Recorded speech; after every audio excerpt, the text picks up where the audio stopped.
Vishwanath and sun സൂര്യ നായകനും മമിത ബൈജു നായികയുമായിട്ട് ഏറ്റവും പുതിയ തമിഴ് സിനിമയാണ്. ഇത് സംവിധാനം ചെയ്തിരിക്കുന്നത് വെങ്കി അറ്റ്ലൂരിയാണ്. ജി.വി. പ്രകാശാണ് മ്യൂസിക് കൈകാര്യം ചെയ്തിരിക്കുന്നത്. സാധാരണ സൂര്യ സിനിമകളിലെ മ്യൂസിക് വെച്ച് നോക്കുമ്പോൾ ഇതിനകത്തെ മ്യൂസിക് വെറും മോശം മ്യൂസിക്കാണ്. ഈ സിനിമയിൽ ഫാമിലി സിനിമയായ സ്ഥിതിക്ക് അത് നല്ല മ്യൂസിക്കൊക്കെ വേണമായിരുന്നു. പാട്ടിന് ഒന്നും കൊള്ളാത്ത പാട്ടാണ് ഇതിനകത്ത് ഉള്ളത്. പിന്നെ നമുക്ക് ട്രെയിലറിലെ കാണുമ്പോൾ ഒരു സ്പോർട്സ് ഡ്രാമയാണെന്നൊക്കെ തോന്നുമെങ്കിലും അങ്ങനത്തെ ഒന്നുമില്ല. അത് ആ ട്രെയിലറിൽ മാത്രമേ ഉള്ളൂ, അല്ല തുടക്കത്തിൽ ഒരു സീനിൽ മാത്രമേ ഉള്ളൂ. പിന്നെ നമ്മൾ പ്രതീക്ഷിച്ചൊന്നും സിനിമയിലില്ല. അപ്പോൾ നമുക്ക് കിട്ടിയത് ഇഷ്ടപ്പെട്ടത് കിട്ടിയിട്ടില്ലെങ്കിൽ കിട്ടിയത് കഷ്ടപ്പെട്ട് ഇഷ്ടപ്പെടുക എന്ന് പറഞ്ഞ പോലെ ഈ സിനിമ എനിക്ക് ആദ്യമൊന്നും ഇഷ്ടപ്പെട്ടിട്ടേ ഇല്ല. പിന്നെ കിട്ടിയതല്ലേ, കഷ്ടപ്പെട്ട് ഇഷ്ടപ്പെട്ടേക്കാന്നുള്ള രീതിയിൽ അങ്ങ് കണ്ടു തീർത്തു. അവസാനമൊക്കെ ആകുമ്പോഴത്തേക്കും കുഴപ്പമില്ല, ഒരു ആവറേജിനും ഹിറ്റിനും ഇടയ്ക്കൊക്കെ ഉള്ള നമുക്ക് കണ്ടിരിക്കാം, ബോറടിപ്പിക്കാതെ കൊണ്ടുപോകുക ഒരു സിനിമയായിട്ട് തന്നെയാണ് എനിക്ക് തോന്നിയത്.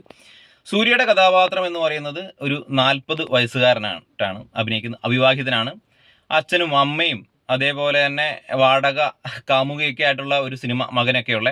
അപ്പോൾ അച്ഛൻ ചെറുപ്പത്തിലെ മരിച്ചുപോയി. അദ്ദേഹത്തിൽ നിന്നുണ്ടാകുന്ന ഒരു ഡ്രാമ, അദ്ദേഹം വേറെ രണ്ടാം വിവാഹം കഴിക്കുകയൊക്കെ ചെയ്തു കഴിഞ്ഞപ്പോൾ ഉണ്ടാകുന്ന ഒരിതിൽ ഈ സൂര്യയുടെ കഥാപാത്രത്തിന് വിവാഹത്തോട് അത്ര വെറുപ്പാണ്. അദ്ദേഹം പിന്നെ വിവാഹത്തിനോട് താല്പര്യമില്ല. അമ്മയുടെ നിർബന്ധത്തിന് വഴങ്ങി, വലിയ കോടീശ്വരനാണ്. അപ്പം ഈ അവരുടെ കുടുംബം മുന്നോട്ട് കൊണ്ടുപോകണം എന്നുള്ള രീതിയിൽ അപ്പോൾ വിവാഹ താല്പര്യമില്ലെങ്കിൽ വാടകയ്ക്ക് ഒരു ഗർഭം, അതാണല്ലോ ഇപ്പോഴത്തെ രീതി. അപ്പോൾ വാടകയ്ക്ക് ഒരു ഗർഭം എടുക്കുകയും സ്വന്തം രക്തത്തിൽ പറഞ്ഞ ഒരു കൊച്ചുമായിട്ട് നാട്ടിലോട്ട് വരികയും പിന്നീടുണ്ടാകുന്ന സംഭവ വികാസങ്ങളാണ് സിനിമ പറയുന്നത്.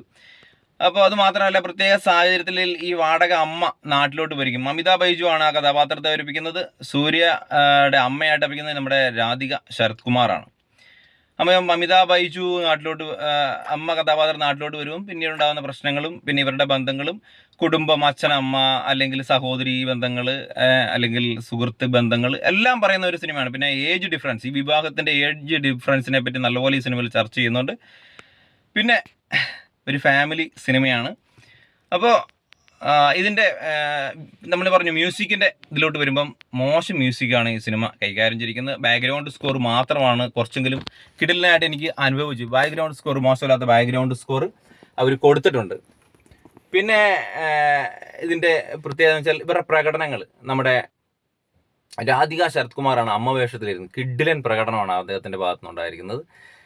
നല്ല ഒരു അമ്മ, കാരണം ഒരു പ്രത്യേക മാനറീസ് ഒക്കെ പിടിച്ച് അദ്ദേഹത്തിൻ്റെതായ ഒരു ഡയലോഗ് ഡെലിവറി എല്ലാം ആയി അടിപൊളിയായിട്ടുള്ള അമ്മ കഥാപാത്രം. സൂര്യ അദ്ദേഹത്തിൻ്റെ കഥാപാത്രത്തെ പ്രത്യേക ലുക്കും, എനിക്കൊന്ന് ഗജനിയിലെ ചില സീനുകളൊക്കെ ഇതിനകത്തുണ്ട്. അത് ആ ഒരു മാസ് സീനുകളൊക്കെ ഇതിനകത്തുണ്ട്.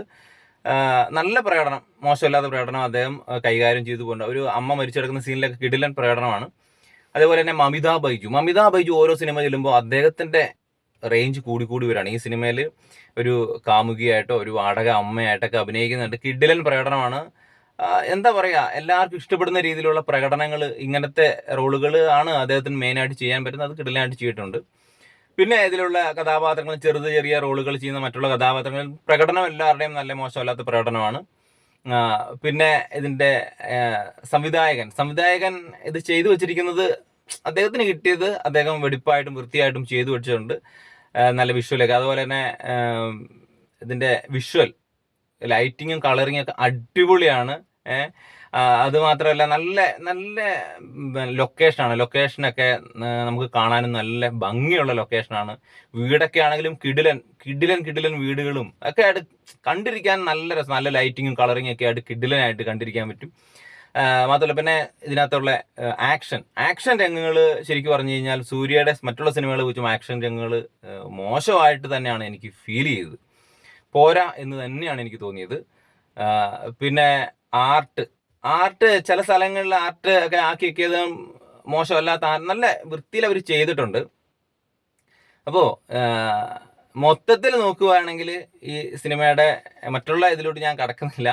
എന്നാലും മൊത്തത്തിൽ നോക്കുകയാണെങ്കിൽ കണ്ടിരിക്കാൻ പറ്റിയ ഒരു ഫാമിലി മൂവി എന്ന രീതിയിൽ കഷ്ടപ്പെട്ട് ഇഷ്ടപ്പെടാൻ പറ്റുന്നവർക്കുണ്ടെങ്കിൽ ധൈര്യസമേതം സിനിമയ്ക്ക് പോകാമെന്നാണ്. ഈ സിനിമ മോശം സിനിമ എന്നല്ല ഞാൻ പറയുന്നത്. നമ്മൾ വേറെ ഒന്നും വിചാരിച്ച് ചെല്ലല്. ട്രെയിലർ കണ്ടിട്ട് അതിൻ്റെ ആ ഹാങ് ഓവർ പോയി സിനിമ കാണാൻ ഇരിക്കരുത്. അതിനകത്ത് ഒന്നുമില്ല. പക്കാ ഫാമിലി സിനിമയാണ്. അപ്പം ഇങ്ങനത്തെ സൂര്യയുടെ എനിക്ക് തോന്നുന്നു സ്ത്രീകളൊക്കെ കൂടുതൽ ഇങ്ങനെയുള്ള സിനിമകൾ ഇഷ്ടപ്പെടാനുള്ള സാധ്യതയുണ്ട്. ആ രീതിയിലാണ് അവർ ആ സിനിമ എടുത്തു വെച്ചിരിക്കുന്നത്. പക്കാ സൂര്യ ഫാൻസുകാർക്കൊന്നും സിനിമ ഇഷ്ടപ്പെടണമെന്നില്ല. പിന്നെ നല്ല പ്രകടനങ്ങൾ നല്ല വൃത്തിയിൽ അവർ ചെയ്തു വെച്ചിട്ടുണ്ട്. നമുക്ക് മോശം ആയിട്ടുള്ള ഒരു സീനുകളോ അല്ലെ മോശമുള്ള രീതിയിൽ അവരൊന്നും ചെയ്തിട്ടില്ല. സംവിധാനം സ്ക്രിപ്റ്റൊക്കെ ആണെങ്കിലും മോശമില്ലാത്ത തിരക്കഥയൊക്കെ കൈകാര്യം ചെയ്തിട്ടുണ്ട്.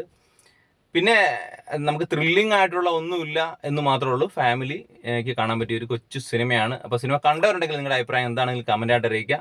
കാണാത്തവർ കണ്ടിട്ട് അഭിപ്രായം പറയുക. അപ്പം വീഡിയോ ഇഷ്ടപ്പെടുന്ന ലൈക്ക് ചെയ്യുക, ഷെയർ ചെയ്യുക, സബ്സ്ക്രൈബ് ചെയ്യാത്തവരാണ് കൂടുതൽ ഒന്ന് സബ്സ്ക്രൈബ് ചെയ്ത് സപ്പോർട്ട് ചെയ്യുക. നമുക്ക് മറ്റൊരു വീഡിയോ ആയിട്ട് വരാം.